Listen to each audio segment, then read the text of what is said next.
Hi friends, అందరికీ నమస్తే.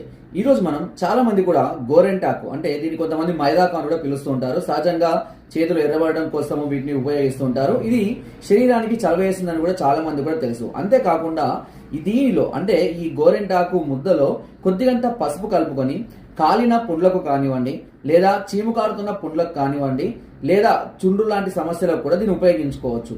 అంతేకాకుండా దీన్ని రెగ్యులర్ గా చిన్న చిన్న ముద్దలుగా చేసుకొని తింటూ ఉన్నట్లయితే శరీరంలో అధిక వేడి కూడా పూర్తిగా తగ్గిపోవడం అనేది జరుగుతుంది.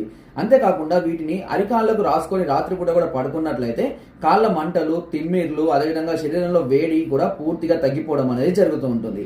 సో చాలా మంది కూడా దీని అలంకారానికే కాకుండా ఇలా కూడా వాడుకుంటే చాలా మంచిగా ఉపయోగపడుతుంది. దీని రసాన్ని కూడా తాగుతూ ఉన్నట్లయితే కంటి చూపు కూడా మెరుగుపడుతూ ఉంటుంది. సో ఫ్రెండ్స్, నా వీడియో కనుక మీకు నచ్చినట్లయితే లైక్ చేయండి, షేర్ చేయండి అండ్ సబ్స్క్రైబ్ చేయడం మాత్రం అస్సలు మర్చిపోదు.